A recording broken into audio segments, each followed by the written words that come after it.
Hello every one. നമ്മളിന്ന് discuss ചെയ്യുന്നത് breast എൻകോറേജ്മെൻ്റ് ആണ്. അപ്പോൾ ഇതിൽ മെയിൻലി കൂടുതലും വൈവ ചോദിക്കാൻ ചാൻസ് ഉള്ള ഒരു ടോപ്പിക്കാണ്. അത് ബെഡ് സൈഡ് വൈവ. കാരണം വെച്ച് കഴിഞ്ഞാൽ നമ്മൾ ഹോസ്പിറ്റലിൽ ഒത്തിരി കാണുന്ന ഒരു ഫെമിലിയർ കണ്ടീഷനാണ് ബ്രസ്റ്റ് എൻകോറേജ്മെൻ്റ് എന്ന് പറയുമ്പോൾ. ഇപ്പോൾ കുറച്ച് വൈവാസ്, അത് എനിക്ക് ഓർമ്മയുള്ള വൈവയാണ്. നമ്മൾ ഗൂഗിളിലൊക്കെ വൈവ നോക്കിയിട്ടൊന്നും കാര്യമില്ല. കാരണം എന്ന് പറഞ്ഞു കഴിഞ്ഞാൽ അത് ജസ്റ്റ് നമുക്ക് എന്താണ് ക്ലിനിക്കൽ ഫീച്ചേഴ്സ് അങ്ങനെയല്ല. വൈവ എന്ന് പറയുമ്പോൾ നമുക്ക് കൂടുതൽ ഇൻഡെപ്ത് ക്വസ്റ്റ്യൻസ് ഒക്കെ ചോദിക്കാൻ ചാൻസ് ഉള്ള ഒരു ഏരിയയാണ് പ്രത്യേകിച്ച് ബെഡ് സൈഡ് വൈവ. അപ്പം കുറച്ച് വൈവ, അതായത് വൈവ ക്വസ്റ്റ്യൻസ് എന്തൊക്കെയാണെന്ന് ഡിസ്കസ് ചെയ്യാം. ഇതും അതുപോലെ തന്നെ ഈ ടോപ്പിക് എക്സാംസിനും തിയറി എക്സാംസിനും ഒത്തിരി ചോദിക്കുന്ന ഒരു കണ്ടീഷനും കൂടെയാണ് breast engorgement. First of all breast എൻകോറേജ്മെന്റിന് ചോദിച്ചിട്ടുള്ള ഒരു ക്വസ്റ്റ്യൻ ആണ് ബ്രസ്റ്റ് എൻകോറേജ്മെന്റിന്റെ ഒരു മെയിൻ ക്ലിനിക്കൽ ഫീച്ചർ ആണ് ഫീവർ. എന്തുകൊണ്ട് ഫീവർ ഉണ്ടാകുന്നു, എന്തുകൊണ്ടായിരിക്കും? എൻകോറേജ്മെന്റ് എന്ന് പറയുമ്പോഴത്തേക്കും അത് മാമറി ഗ്ലാൻസിന് അല്ലെങ്കിൽ ആ ഒരു ഇതുണ്ടല്ലോ ലോബ്യൂൾസ്, അല്ലെങ്കിൽ അവിടെ ഇൻഫ്ലമേഷൻസ് വരും. ഇൻഫ്ലമേഷൻസ് വന്ന് ബ്രസ്റ്റിൽ ഒത്തിരി മിൽക്ക് സ്റ്റോർ ചെയ്ത് കിടക്കുമ്പോഴത്തേക്കും അതിൻ്റെ ഭാഗമായിട്ട് പേഷ്യന്റിന് ഫീവറും എന്തും വരും, ഷിവറിങ്ങും വരാനുള്ള ചാൻസ് ഉണ്ട്. ഓക്കെ. പിന്നെ ഉള്ളത് ഇതുപോലെ അപ്പോഴാണ് ഒരു ചെറിയൊരു ഇൻസിഡന്റ് ഓർമ്മ വന്നത്. ഒരു പേഷ്യന്റ്, അതായത് കുഞ്ഞിന് ഫീഡ് ചെയ്തുകൊണ്ടിരിക്കുകയാണ്. പക്ഷെ ഭയങ്കരമായിട്ട് പേഷ്യന്റിന് ഷിവറിങ് ഉണ്ട്, ഫീവർ ഉണ്ട്. അപ്പോൾ ഇങ്ങനെ പേഷ്യന്റ് നഴ്സസ് സ്റ്റേഷനിൽ വന്ന് അവരുടെ ബൈസ്റ്റാൻഡർ വന്ന് കംപ്ലൈന്റ് ചെയ്യാണ്, ഇത് കണക്ക് ഭയങ്കര ഫീവർ ഉണ്ട്, അപ്പോൾ എന്തെങ്കിലും പാരസെറ്റമോളോ കാര്യങ്ങൾ എന്തെങ്കിലും കൊടുക്കാമോ എന്ന് ചോദിക്കുന്നു. അപ്പോൾ തന്നെ നഴ്സ് വന്ന് ഡോക്ടറോട് ചോദിച്ചിട്ട് ചെയ്യാമെന്ന് പറഞ്ഞിട്ട് നഴ്സ് അപ്പോൾ തന്നെ റൂമിൽ ചെന്ന് പേഷ്യന്റ് ഫുള്ള് നോക്കി. എന്താണ് പെട്ടെന്ന് ടെമ്പറേച്ചർ നോക്കിയപ്പോൾ 100 above ഒക്കെ ഉണ്ട്. അങ്ങനെ എന്ത് പറ്റി, കുഞ്ഞു പാല് കുടിക്കുന്നുണ്ടോ എന്ന് ചോദിച്ചു. ആ പാലൊക്കെ കുടിക്കുന്നുണ്ട് എന്ന് ആ മദർ പറയുകയും ചെയ്തു. ജസ്റ്റ് ഒന്ന് ബ്രസ്റ്റ് പാൽപേറ്റ് ചെയ്ത് നോക്കിയപ്പോഴത്തേക്കും 2 ബ്രസ്റ്റും എന്തായിരുന്നു, ഫുള്ള് എൻഗോജ്ഡ് ആയിട്ട്, അതായത് ഭയങ്കര കട്ടിയായിട്ടിരിക്കുന്നു. പക്ഷെ ഈ ഒരു കംപ്ലൈന്റ് മാത്രം അവർ പറഞ്ഞില്ല. അത് ചില ആൾക്കാർ പറയത്തില്ല, നോർമലാന്ന് പറഞ്ഞങ്ങ് വെച്ചിരിക്കും. അതും ഒരു ഭയങ്കര അത് ചിലർക്ക് അറിഞ്ഞൂടാത്തത് കൊണ്ടാണ്. അപ്പോൾ ഇതൊരു കേസ് എനിക്ക് പെട്ടെന്ന് ഓർമ്മ വന്നപ്പോൾ പറഞ്ഞതാണ്. പിന്നെ ഉള്ളത് ഒരു ക്വസ്റ്റ്യൻ ആണ്, avoid massage, over massage during engorgement. എന്തുകൊണ്ടാണ് ഓവറായിട്ട് മസാജ് ചെയ്യരുതെന്ന് പറയുന്നത്? കാരണം എന്ന് പറഞ്ഞു കഴിഞ്ഞാൽ മസാജ് ചെയ്യുമ്പോൾ നമുക്ക് സ്റ്റിമുലേഷൻ ഉണ്ടായിട്ട് മിൽക്ക് പ്രൊഡക്ഷൻ കൂടും. ഓൾറെഡി ബ്രസ്റ്റ് എൻഗോർജ്ഡ് ആണ്, പിന്നെയും നമ്മൾ ഒത്തിരി മിൽക്ക് പ്രൊഡ്യൂസ് ചെയ്താൽ എന്ത് സംഭവിക്കും? കൂടുതൽ മിൽക്ക് ഉണ്ടായിട്ട് അത് അവിടെ സ്റ്റോർ ചെയ്യും. അപ്പോൾ പിന്നെ എന്ത് ചെയ്യും? പിന്നെയും അത് ഫെർദർ ആയിട്ടുള്ള പ്രശ്നങ്ങൾ ഉണ്ടാക്കത്തതേ ഉള്ളൂ. പകരം ജെന്റിൽ മസാജ് ആണ് നമ്മൾ ചെയ്യുന്നത്. ജെന്റിൽ മസാജിന്റെ ആവശ്യമില്ല, ചെറുതായിട്ട്, അതായത് കുഞ്ഞ് പാല് കുടിക്കുന്ന സമയത്ത് ചെറുതായിട്ടൊന്ന് മസാജ് ചെയ്ത് കൊടുക്കുക, അത്രേ ഉള്ളൂ. അല്ലാതെ നമ്മൾ ഓവറായിട്ട് മസാജ് ചെയ്താലും മിൽക്ക് ഓവർ പ്രൊഡക്ഷൻ ചെയ്തിട്ട് ഓവറായിട്ട് സ്റ്റോർ ആവത്തതേ ഉള്ളൂ. അതും ഒരു പ്രോബ്ലം ആണ്. പിന്നെ ചോദിക്കുന്നതാണ് ബ്രസ്റ്റ് എൻകോറേജ്മെന്റിനെ വേറെ ഏതൊക്കെ കണ്ടീഷനായിട്ട് നമുക്ക് തെറ്റിദ്ധരിക്കാൻ പറ്റും, അതായത് സിമിലർ കണ്ടീഷൻസ് എന്തൊക്കെയാണെന്ന് ചോദിക്കാം. അതിപ്പം നോക്കുകയാണെങ്കിൽ മാസ്റ്റൈറ്റിസ് എഴുതാം. മാസ്റ്റൈറ്റിസ് നമ്മൾ ഒരു ഡിഫറൻഷ്യൽ ഡയഗ്നോസിസ് പോലെയാണ് അല്ലേ, നമുക്ക് തോന്നും അത് മാസ്റ്റൈറ്റിസ് ആണെന്ന്.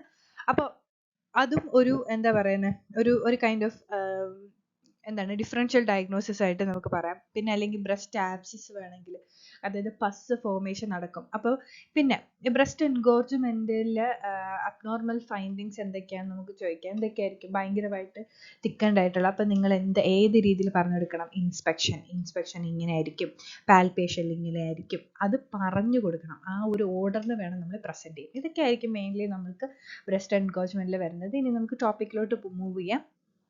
Okay. Introduction. Breast engorgement is a common and uncomfortable condition that affects many breastfeeding women. അല്ലെ, ടിപ്പിക്കലി ഒരു 2 to 5 ദിവസം വരെയാണ് പോസ്റ്റ് പാർട്ടത്തിൽ ഉണ്ടാകുന്നത് കേട്ടോ. അത് ഒരു ഇമ്പോർട്ടൻ്റ് ആണ്. കൂടുതലും ബ്രസ്റ്റ് എൻകോറേജ്മെന്റ് 2 to 5 ഡേയ്സിലാണ് നമ്മൾ കാണുന്നത്. ബ്രസ്റ്റ് എൻകോറേജ്മെന്റ് ഒത്തിരി കണ്ടീഷൻസ്, അതായത് ഒത്തിരി എക്സ്പോഷർ കിട്ടിയിട്ടുണ്ട്. ഇപ്പോൾ ഒത്തിരി കാര്യങ്ങൾ പറയണമെന്നുണ്ട്, പക്ഷെ നമ്മൾ വീഡിയോസ് ഒത്തിരി long ആയിപ്പോൾ. Definition: breast engorgement is a common condition that occurs in breastfeeding women, typically 2 to 5 days postpartum. It is characterized by increased blood flow and swelling of the breast tissue, leading to the breast fullness, tenderness and discomfort. ഇതാണ് breast എൻകോറേജ്മെന്റ്. ഇത് just നിങ്ങൾക്ക് അറിയാവുന്ന പോലെ ഒരു definition എഴുതിയാലും മതി. Causes ഞാൻ എന്തിനാണ് ഒരു ഹെഡിങ്ങിന് അണ്ടറിലാക്കി കേട്ടോ. കാരണം ഒത്തിരി കോസസ് ഒന്നും ഇല്ല. പ്രോപ്പർ ആയിട്ടുള്ള ഈ ബ്രസ്റ്റ് ഫീഡ് ഒക്കെ ചെയ്യാത്തത് കൊണ്ട് തന്നെയാണ് ബ്രസ്റ്റ് ഫീഡിങ്ങിന് ബ്രസ്റ്റ് എൻകോച്ച്മെന്റ് ഉണ്ടാകുന്നത്. ഹോർമോണൽ കോസസ് ലൈക്ക് ഈസ്ട്രോജൻ പ്രൊജസ്ട്രോണിന്റെ ഡ്രോപ്പ് എന്തുകൊണ്ട് വരും?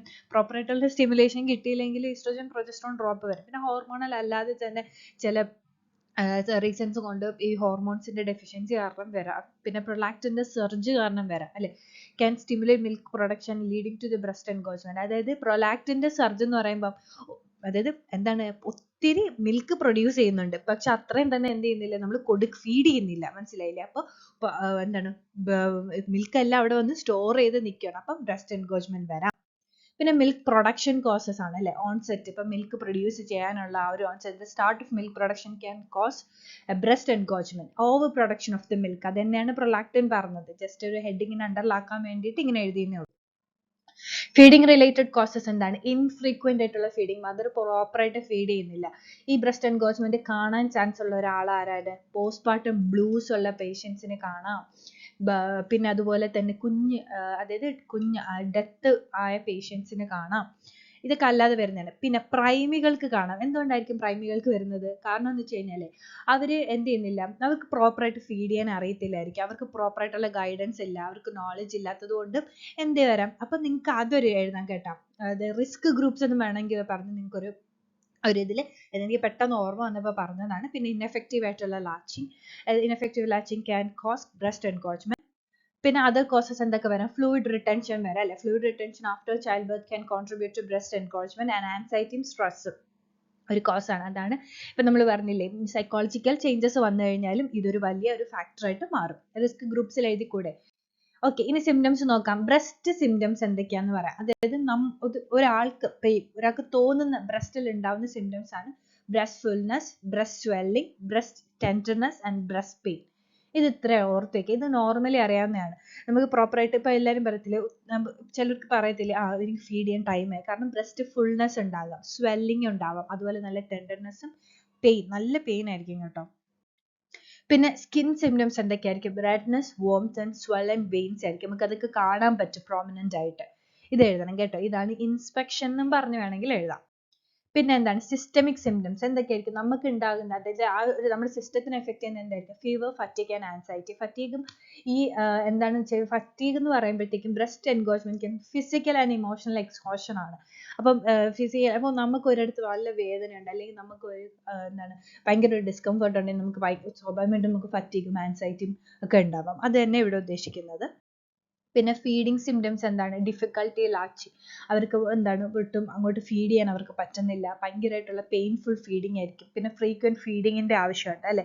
കാരണം എന്ന് പറഞ്ഞു കഴിഞ്ഞാൽ ബ്രസ്റ്റ് എൻകോച്ച്മെന്റ് വന്നാൽ എന്ത് ചെയ്യും? ഫ്രീക്വന്റ് ഫീഡിങ് ആയിരിക്കും നമ്മൾ അവർക്ക് സജസ്റ്റ് ചെയ്യുന്നത്. അപ്പോൾ ഈ ഫ്രീക്വന്റ് ആയിട്ട് ഫീഡ് ചെയ്യേണ്ടി വരും. അതും ഒരു റെസ്റ്റ് ടൈം ഒന്നും പ്രോപ്പറായിട്ട് കിട്ടൂല, എപ്പോഴും ഇങ്ങനെ ഫീഡ് ചെയ്യേണ്ടി വരും. ഇനി നമുക്ക് ഡയഗ്നോസ്റ്റിക് എവാലുവേഷൻ നോക്കാം. പിന്നെ നമ്മൾ ഓൾറെഡി ബ്രസ്റ്റ് സിംറ്റംസ് ഒക്കെ പറഞ്ഞല്ലോ, അത് തന്നെയാണ് എഴുതാനുള്ളത്. നമ്മൾ ആ ഒരു ഹെഡിങ്ങിന് അണ്ടറിൽ എഴുതുകയാണെങ്കിൽ നമുക്ക് കൂടുതൽ പോയിന്റ്സ് എഴുതാൻ പറ്റും. ഓക്കെ, ഇനി ഡയഗ്നോസ്റ്റിക് എവാലുവേഷൻ ക്ലിനിക്കൽ അസസ്മെന്റ് ആണ്. ക്ലിനിക്കൽ അസസ്മെന്റ് എന്തൊക്കെയാണ് അറിയാലോ. മെയിൻലി മെഡിക്കൽ ഹിസ്റ്ററി എടുക്കുക, ഫിസിക്കൽ എക്സാമിനേഷൻ ചെയ്യുമ്പോൾ ഫിസിക്കൽ എക്സാമിനേഷൻ്റെ അബ്നോർമൽ ഫൈൻഡിങ്സ് ഒന്ന് എഴുതി വെച്ചേക്കുക. പിന്നെ സിംറ്റംസ്, എന്തൊക്കെ സിംറ്റംസ് ആണ് അത് കണ്ടെന്നുള്ളത് ജസ്റ്റ് ഒന്ന് ലിസ്റ്റ് ഡൗൺ ചെയ്യുക. പിന്നെ ബ്രസ്റ്റ് എക്സാമിനേഷൻ ആണ് ചെയ്യുന്നത്. പാൽപേഷൻ എന്താ, നമ്മൾ പാൽപേറ്റ് ചെയ്ത് നോക്കുമ്പോൾ എന്താ കല്ലിപ്പ് പോലെ തോന്നും. ഇപ്പൊ എനിക്ക് ജസ്റ്റ് എൻ്റെ ഒരു എക്സാമിന് എനിക്ക് പറ്റിയൊരു അബദ്ധം ഞാൻ പറഞ്ഞുതരാം. എൻ്റെ ഒരു പേഷ്യൻ്റ് ഉണ്ടായിരുന്നു. അപ്പോൾ എനിക്ക് പോസ്റ്റ്നേറ്റൽ അസസ്മെന്റ് ആണ് എനിക്ക് കിട്ടിയത്. അപ്പോൾ ഞാൻ പുള്ളിക്കാരത്തിയോട് എന്ത് ചോദിച്ചു, എന്തെങ്കിലും പ്രശ്നമുണ്ടോ? മോളെ എനിക്ക് ഒരു കുഴപ്പമില്ല, പിന്നെ ചെറിയ എപ്പിസോട്ടമിയുടെ ഒരു പെയിൻ മാത്രമേ ഉള്ളൂ, വേറെ ഒരു കുഴപ്പമില്ല എന്ന് തോന്നി. എടുത്തെടുത്ത് ചോദിക്കുകയാണ്. എല്ലാം എഴുതി എക്സാമും എഴുതി പേപ്പർ എക്സാമിനറിനെ കൊടുക്കുകയും ചെയ്തതിന് ശേഷം കൊടുത്തു, എക്സാമിനറുടെ പേപ്പറും കൊടുത്ത് എല്ലാം ചെയ്ത്. എന്നിട്ട് അപ്പോൾ ഞാൻ പറഞ്ഞു ഇതുപോലെ അസസ്മെന്റ് ഉണ്ട്, ഞാൻ ഒന്ന് റെഡി ആയിട്ട് കിടക്കണം. എല്ലാം സെറ്റായി കിടന്നു. ഞാൻ പിന്നെ വരുന്നതിന് മുമ്പ് ജസ്റ്റ് ഒന്ന് എന്ത് ചെയ്ത് ഞാൻ ചേച്ചി പ്രശ്നമൊന്നും ഒരു കുഴപ്പമില്ലല്ലോ. ഇല്ല മോളെ ഒരു കുഴപ്പമില്ല എന്ന് നോക്കിയപ്പോൾ 2 ബ്രസ്റ്റ് കല്ലായിട്ട് കിടക്കും. പക്ഷെ അവർക്ക് അതൊരു കുഴപ്പമല്ല. അതെന്താന്ന് എനിക്കറിയില്ല, ചിലർക്ക് അങ്ങനെ ആയിരിക്കാം, എനിക്കറിയില്ല. അപ്പൊ ഞാൻ ചേച്ചി കല്ലിച്ചു കിടക്കുവാണല്ലോ. അപ്പൊ എന്നോട് പറഞ്ഞു അത് കുഴപ്പമില്ല മോളെ. അപ്പൊ ഞാൻ അത് നമുക്കെന്ന് പറഞ്ഞാൽ നമുക്കറിയില്ല എക്സാമിനർ എന്തായിരിക്കും ചെയ്യുന്നതെന്ന് നമുക്കറിയത്തില്ല. എക്സാമിനർ വന്നപ്പോൾ ഞാൻ അതിനെപ്പറ്റി ഒരു കാര്യം പോലും മെൻഷൻ ചെയ്തിട്ടില്ല. ഫിസിക്കൽ എക്സാമിനേഷനിൽ പോലും ഞാൻ മെൻഷൻ ചെയ്തിട്ടില്ല ബ്രസ്റ്റ് എൻഗോജ്മെന്റ് ഉണ്ടെന്ന്. പക്ഷെ എക്സാമിനർ വന്നപ്പോൾ ഞാൻ അതാണ് നമ്മൾ ഹിസ്റ്ററി പ്രസന്റ് ചെയ്യുന്ന പോലെ ഇരിക്കും. ഞാൻ എൻ്റെ വായിൽ വന്ന എല്ലാം ഞാനങ്ങ് പറഞ്ഞു. എനിക്ക് കിട്ടിയ ഫൈൻഡിങ്സ് മൊത്തം ഞാനങ്ങ് പറഞ്ഞു. ഭാഗ്യത്തിന് ഞാൻ പറഞ്ഞതുകൊണ്ടാണെന്നോ അറിയത്തില്ല എക്സാമിനർ അത് നോക്കിയില്ല. പക്ഷെ നഴ്സിംഗ് ഡയഗ്നോസിസിൽ പെയിൻ എഴുതിയിട്ടുണ്ടായിരുന്നു. പക്ഷെ പെയിൻ എഴുതിയത് ഞാൻ എപ്പിസിയോട്ടമിയുടെ അല്ലാതെ മറ്റേതിന്റെ പെയിൻ അല്ല എഴുതിയത്. പക്ഷെ എന്ത് ചെയ്തു, അവർ വിചാരിച്ചു ഞാൻ ബ്രസ്റ്റ് എൻഗോജ്മെന്റിന്റെ അതും കൂടെ ചേർത്തിട്ട് എഴുതിയെന്ന്. ഞാൻ ഈവൻ ഒരു നഴ്സിംഗ് ഡയഗ്നോസിസ് പോലും എഴുതിയില്ല. അതാണ് ചില സമയത്ത് നമുക്ക് ഇങ്ങനെയുള്ള കാര്യത്തിൽ നമുക്ക് പണി കിട്ടും. ഇപ്പൊ നമ്മൾ പ്രാക്ടിക്കൽ എക്സാമിന് ഈ ഒരു കാര്യം നിങ്ങൾ നോക്കിയതിന് ശേഷം മാത്രം നിങ്ങൾ പേപ്പർ കൊടുക്കാവുള്ളൂ. പിന്നെ പേപ്പർ വന്നതിന് ശേഷം ഞാൻ അവിടെ ഇവിടെയൊക്കെ കുറച്ചൊക്കെ വെട്ടി തിരുത്തിയൊക്കെ എഴുതി റെഡിയാക്കി പേപ്പർ തിരിച്ചു കൊടുക്കുകയാണ് ചെയ്തത്. നമുക്ക് ഇന്റർവെൻഷൻസ് എഴുതാനുള്ള ടൈം തരുമ്പോൾ. ഓക്കെ, പിന്നെ എന്താണ് നിപ്പിൾ ഏരിയയുള്ള കോംപ്ലക്സ് അസസ്മെന്റ്. അതെന്ന് വെച്ചാൽ സയൻസ് നോക്കും എന്തെങ്കിലും വേറെ. ഇപ്പം അറിയാലോ ബ്രസ്റ്റ് എൻഗോജ്മെന്റ് വരുമ്പോൾ ചിലപ്പോൾ പൊട്ടല് കാര്യങ്ങളൊക്കെ വരാം. അതുകൊണ്ട് നിപ്പിൾസിന് ഉള്ള നമ്മൾ പറയത്തില്ല ക്രാക്ക്ഡ് നിപ്പിളൊക്കെ വരത്തില്ല, അതിന്റെ ഭാഗമായിട്ടും ബ്രസ്റ്റ് എൻഗോജ്മെന്റ് വരാം. അപ്പൊ അതിന് വേണ്ടിയിട്ട് ജസ്റ്റ് ഒന്ന് അസസ്മെന്റ് ചെയ്യും. പിന്നെ ബ്രസ്റ്റ് മിൽക്ക് ഒന്ന് എക്സ്പ്രഷൻ ചെയ്ത് നോക്കും. അതായത് ബ്രസ്റ്റ് മിൽക്ക് വരുന്നില്ലേ, എന്തെങ്കിലും ബ്ലോക്കോ കാര്യങ്ങളൊക്കെ ഉണ്ടോ, വേറെ എന്തെങ്കിലും പ്രശ്നങ്ങളുണ്ടോ, മിൽക്കിന്റെ കളർ ചേഞ്ച് വല്ലതും ഉണ്ടോ, അങ്ങനെയൊക്കെ അറിയാൻ വേണ്ടി. പിന്നെ ഡയഗ്നോസ്റ്റിക് ടെസ്റ്റുകളായിട്ട് അൾട്രാസൗണ്ട് നമ്മൾ ചെയ്യും. എന്തിനു വേണ്ടിയിട്ടാണ് ഈ അതായത് എത്രത്തോളം എഫക്ട് ചെയ്തിട്ടുണ്ട്. ഇതൊക്കെ ഡയഗ്നോസ്റ്റിക് ടെസ്റ്റുകൾ വെറുതെ തന്നിരിക്കുന്നത്, നിങ്ങൾ എഴുതണമെന്ന് ഒരു ഇതും ഇല്ല കേട്ടോ. ഞാൻ പിന്നെ ഒരു ജനറലി നമുക്കിപ്പോൾ എപ്പോഴും എഴുതിയാലും ഒരു അൾട്രാസൗണ്ട് ഒരു ബ്ലഡ് ടെസ്റ്റ് ഒക്കെ നമ്മൾ എഴുതുമല്ലോ. മാമോഗ്രാഫി ഒക്കെ ചുമ്മാ തന്നിരിക്കുന്നതാണ്, വേണമെങ്കിൽ എഴുതാം. വേണമെങ്കിൽ ഇത് എഴുതിക്കൂടായൊന്നും ഇല്ല കേട്ടോ. May be used to rule out any underline breast conditions, അതായത് പിന്നെ ബ്രസ്റ്റ് ക്യാൻസറോ മാസ്റ്റൈറ്റിസോ ആപ്സിസോ വേറെ എന്തെങ്കിലുമൊക്കെ കാര്യങ്ങൾ കണ്ടുപിടിക്കാൻ വേണ്ടിയിട്ട് നമ്മൾ മാമോഗ്രാഫി ചെയ്യും. പിന്നെ ബ്ലഡ് ടെസ്റ്റ് നമ്മൾ ചെയ്യും, അല്ലെ ഇൻഫെക്ഷൻസ് ഉണ്ടോ എന്ന് അറിയാൻ വേണ്ടിയിട്ടുള്ള ബ്ലഡ് ടെസ്റ്റ് നമ്മൾ ചെയ്യും. ഇത് ഞാൻ ഇതിനകത്ത് ഇൻക്ലൂഡ് ചെയ്യണമെന്ന് വിചാരിച്ചതല്ല. പിന്നെ ഞാൻ വിചാരിച്ചു എന്തെങ്കിലും ഒരു ഡയഗ്നോസ്റ്റിക് ടെസ്റ്റുകളും കൂടെ വേണ്ടേ, ഇമേജിംഗ് ടെസ്റ്റുകൾ വേണ്ട, അതിന് വേണ്ടിയിട്ട് തന്നേ ഉള്ളൂ. ഓക്കെ, പിന്നെ നിങ്ങൾ ക്രൈറ്റീരിയയും കൂടെ എഴുതിയിരിക്കണം. ജസ്റ്റ് ഒന്ന് ഞാൻ ഇതിൽ ഇൻക്ലൂഡ് ചെയ്തില്ല. പിന്നെ ട്രീറ്റ്മെന്റ് നോൺ ഫാർമക്കോളജിക്കൽ ഇന്റർവെൻഷൻസ് വേണം പ്രൈമറി ആയിട്ട് എഴുതാം. അത് കഴിഞ്ഞിട്ടേ മെഡിക്കൽ മാനേജ്മെന്റ് ആണെങ്കിലും വേറെ എന്ത് എഴുതാൻ പാടുള്ളൂ കേട്ടോ. പിന്നെ എന്താണ് ഫ്രീക്വന്റ് ആയിട്ടുള്ള ബ്രസ്റ്റ് ഫീഡിങ്, അതായിരിക്കണം നമ്മൾ ഫസ്റ്റ് നമ്മൾ പറയാം. പ്രോപ്പർ ആയിട്ട് 2 hour തന്നെ ഫീഡ് ചെയ്യാൻ പറയാം. പ്രോപ്പർ ആയിട്ടുള്ള ഫീഡിങ് പൊസിഷൻസുകളൊക്കെ അറിയാലോ, എഴുതി അങ്ങ് വെക്കുക.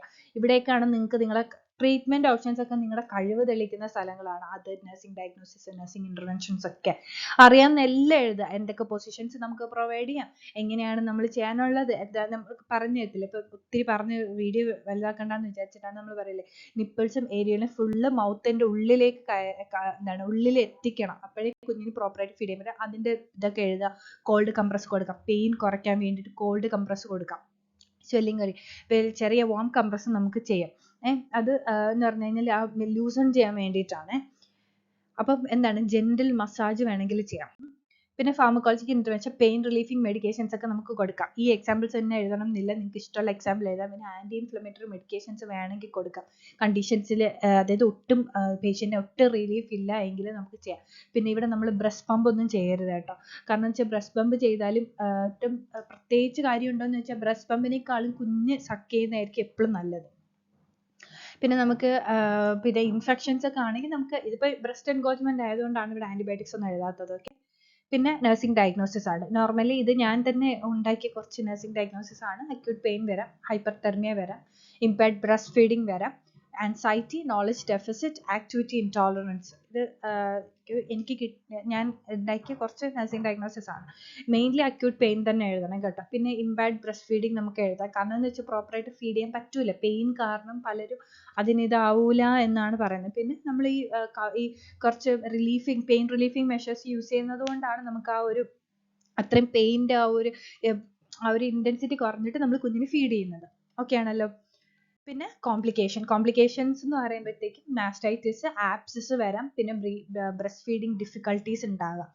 കാരണം എന്ന് പറഞ്ഞു കഴിഞ്ഞാൽ ഈ ഇൻഫെക്ഷൻസ് ബ്രസ്റ്റ് എൻഗോജ്മെന്റ് വന്ന് നമ്മൾ പറയത്തില്ല, നമ്മുടെയൊക്കെ ഏതെങ്കിലും ഒരു സ്കിന്നാണ് എന്തെങ്കിലും ഒന്ന് ഇത്തിരി സോഫ്റ്റ് ആണ്, അല്ലെങ്കിൽ ഇതാണെങ്കിൽ പെട്ടെന്ന് അത് പൊട്ടും, ഇൻഫെക്ഷൻ വരും. അത് ആ ഒരു ഇതിൽ തന്നെ അങ്ങനെയൊക്കെ കണക്ട് ചെയ്ത് നോക്കണം എന്തെങ്കിലുമൊക്കെ. അപ്പം നമുക്ക് കുറച്ചുകൂടെ കാര്യങ്ങൾ മനസ്സിലാക്കാൻ പറ്റും. Okay, mastitis, abscissa formation, difficulty breast feeding ഒക്കെ ആയിരിക്കും ഉണ്ടാവുക. ഇതൊക്കെയാണ് മെയിൻ കോംപ്ലിക്കേഷൻസ്. പിന്നെ എന്താണ് ഇനി ഞാൻ പറഞ്ഞില്ലേ ഒരു ചെറിയൊരു സ്റ്റോറി കൂടെ പറഞ്ഞു തരാം ബ്രസ്റ്റ് ഫീഡിങ്ങിന്റെ. അതെന്ന് വെച്ച് കഴിഞ്ഞാൽ ബ്രസ്റ്റ് എൻഗോജ്മെന്റിന്റെ ഞാൻ ഓൾറെഡി ഒരു വീഡിയോയിൽ ചെയ്തിട്ടുണ്ടായിരുന്നു. എന്താണ് നോർമൽ ഡെലിവറിയിൽ ഒരു പേഷ്യന്റ് ഞാൻ പറഞ്ഞില്ലേ കുഞ്ഞിനെ പുഷ് ചെയ്യാൻ പറ്റാതെ, അത് എനർജി ലോസ് ആയിട്ട് കുഞ്ഞിനെ പുഷ് ചെയ്യാൻ പറ്റാതെ അവസാനം കുഞ്ഞ് എന്ത് ചെയ്ത് കുഞ്ഞിന് ഡെത്ത് വന്നിട്ടുണ്ടായിരുന്നു.